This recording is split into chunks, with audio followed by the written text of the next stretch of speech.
परम वंदनीय जगत जननी भारत माता, मंच पर विराजमान, मैं सभी आपका नाम एक ही सम्मान से साथ में ले लेता हूं, तो शायद कुछ सेकंड का समय और बचेगा।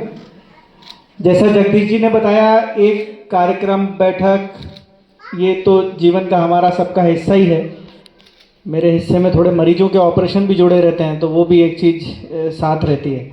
उसके अलावा थोड़ी चिंता आप सबकी भूख की भी है, इसलिए भी मैं कोशिश कर रहा था कि ज़रा सबका समय भी जल्दी समाप्त हो और मैं भी कम शब्दों में आपसे अपनी बात कहकर और फिर आगे की अपन बात करना। तो अभी हम बड़ी देर से संत रविदास जी के विभिन्न चरित्रों का वर्णन भी सुन रहे हैं, और जैसा बहुत सारे लोगों ने कहा, कई बार हम उनमें, आप वैसे बहुत सारे लोगों में, वो बिटिया बिल्कुल जया किशोरी जी की तरह खूब जोर जोर से बोल रही थी, ऊर्जा भर देने वाली, या सोलंकी जी जो हमारी नई डिप्टी कलेक्टर हैं, कैसी एक संघर्ष की कहानी और गाथा है, ये भी देखते हैं। और उनकी गाथाओं में वीरेंद्र जी आपके भी प्रयत्न देखते हैं। वो आज डिप्टी कलेक्टर बनकर बैठी हैं, तो आपका भी गाइडेंस हमेशा रहा ही है। जगदीश चौहान जी को आप आज बैठा हुआ अपने बीच इतना सफल कार्यक्रम करते देख रहे हैं, तो उनके साथ पीएन मिश्रा जी का सहयोग रहा ही है।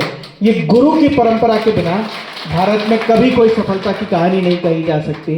इतनी कुंभ की कहानियां देख रहे हैं, और संत रविदास जी का जब भी हम वर्णन सुनते हैं तो वो मन चंगा तो कठौती में गंगा, पता नहीं वो शब्द उनने कहा था, बाद में लोक नीति के कारण प्रचलन में आ गया, लेकिन ये कहानी सुनते हैं। डिप्टी कलेक्टर साहब का भी करा देंगे, ये सब चीजें उधर पर करा देंगे, पर हम सब मन में ये भाव लेकर बैठते हैं कि ना तो मैं कुछ लाया था, ना लेकर जाने वाला हूं। ये जो भी है ये मेरा नहीं है। संत रविदास जी की कहानी है कि उनका जब आखिरी एक समझो टेस्ट शरीर का लेना होगा, तो एक संत उनके पास आए, भेष बदल कर आए, और भेष बदल कर उनको पारस पत्थर ले गए, कहानी सुनाकर गए कि ये जिसको छुओगे उसको सोना बन जाएगा। दृश्य दिखाकर गए कि ये जो बड़े बड़े महल देख रहे हो, इसमें जितना सोना देखते हो, ये सब इस पत्थर के छूने के कारण सोना बना है।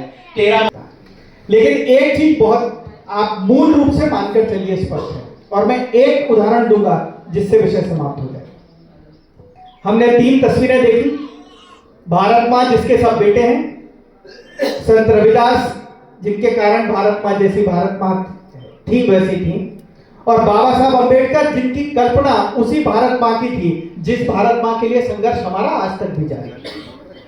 बाबा साहब अंबेडकर भारत के पहले कानून मंत्री बने। हम ये पूरे भारत की आत्मा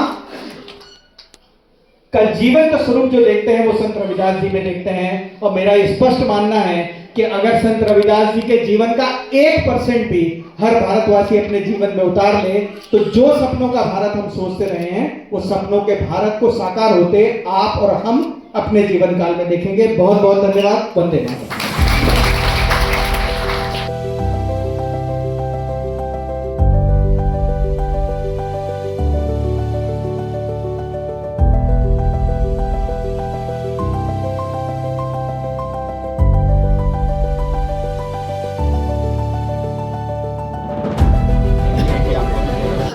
किस तरह से पूरा आयोजन किया और क्या करें?